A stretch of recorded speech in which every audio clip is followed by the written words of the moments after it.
the time to recognize our judges tonight for the Chef Challenge. Let's start with the Chef Challenge that took place on Monday.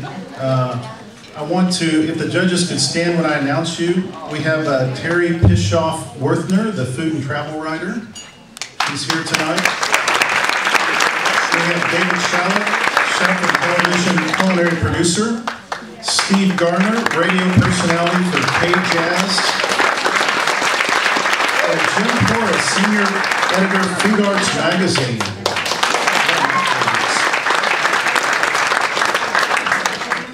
You know, I was so jealous of the home cooking judges today, though, because I saw all this great food being cooked, but I didn't get to taste any of it. Is anybody with me on that?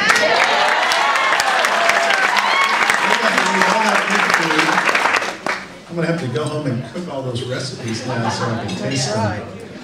Head judge, Betsy Ray, editor, Cooking Club Magazine. You can stand. Michael Bauer, executive food and wine editor, San Francisco Chronicle. Amy Sherman, cookbook author and blogger, Cooking with Amy.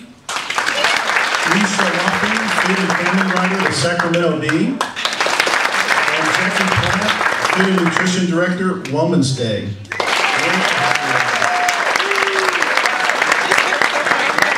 We're actually going to have Betsy Ray come up. She's going to just share some of the judging observations and some audience comments, if you don't mind. Great to have you. Big round of applause.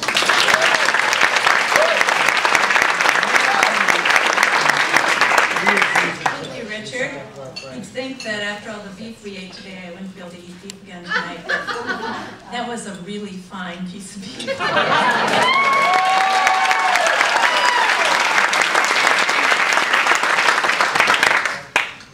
I would say the overall impression that the judges had today as we saw all the foods was the effect that the Food Network has had on the way America is cooking.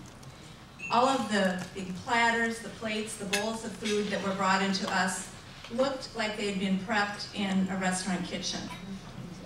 They were all very beautifully plated, and the contestants were doing all kinds of chefy presentations, like putting a puree under the food, a pureed sauce, or very finely slicing up fruit and fanning it across a salad, or doing all kinds of interesting garnishes to put a nice finishing touch on the dish.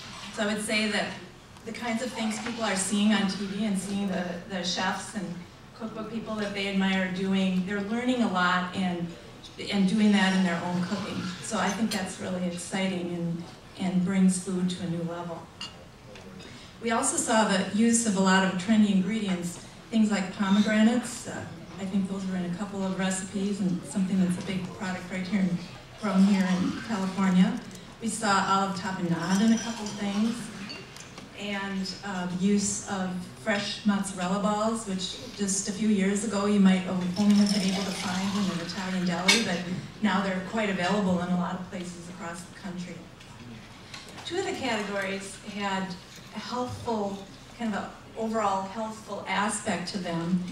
And one of the things we noted that there was use of quite a bit of nuts in those two categories. Half the recipes in those categories had nuts.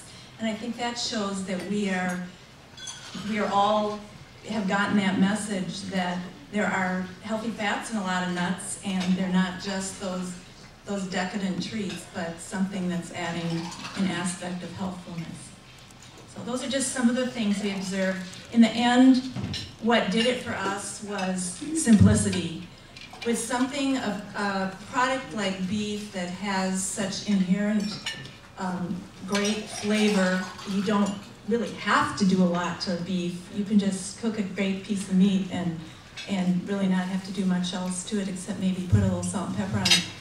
But in the end, we ended up really liking some of those dishes that did very simple things and used some key ingredients that really enhanced the flavor of the beef. So I think you will see that in some of the winners that were chosen tonight. I'll turn it back to Richard and we'll find out who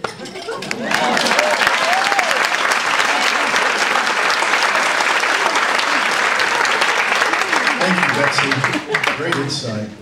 Now I know how to cook my steak for judges next time.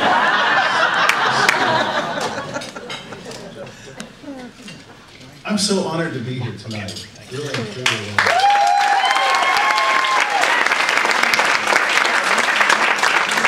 I feel like I'm representing just a lot of passionate people, part of my family heritage, of course, and I just feel really, really special being here. I want to share my story about beef a little bit. You know, I mentioned yesterday that I came from a background of ranching and beef producers in South Texas. I grew up in the city. My grandparents were ranchers in South Texas near the King Ranch. Rough country down there. Yeah, beautiful place. As a matter of fact, you know, living in the city, I loved going down there in the summertime. It was a great getaway. You know, it was almost as if it was home away from home for me. I love cattle. I love being around them. I love the smell of them. Yeah.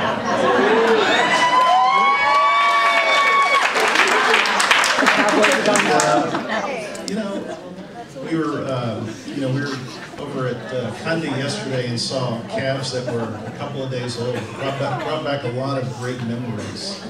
Just beautiful animals. They really are.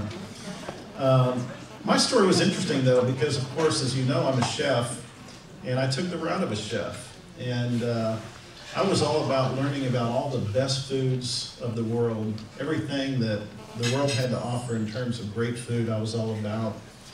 Started at a great restaurant in Dallas, the Mansion on Turtle Creek. Went to Los Angeles and worked at the Hotel Bella out there and kind of learned the West Coast style.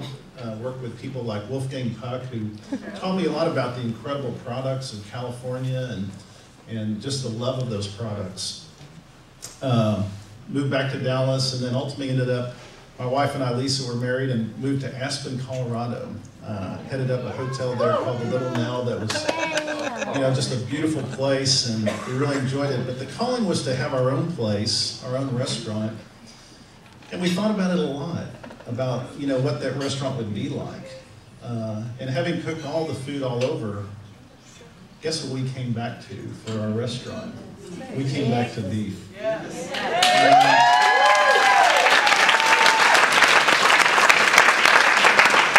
And I can tell you, you know, beef is behind the success of that restaurant. I'm a humble person, but I'll mention a few reviews that we have because it's not so much about me, or it's about a lot of great people in our restaurant, but it's really about the beef that we serve. When we opened in Dallas in '93, Bon Appetit named us one of the top 2 new restaurants in the country, but what they talked about was the beef. It was about the beef. Texas Monthly named us a top 10 steakhouse in the state because we had great beef. Gourmet Magazine named us one of their top tables in 2000 because we had great beef. And even this past year, D Magazine said it was a great restaurant, but it's great because of its beef. And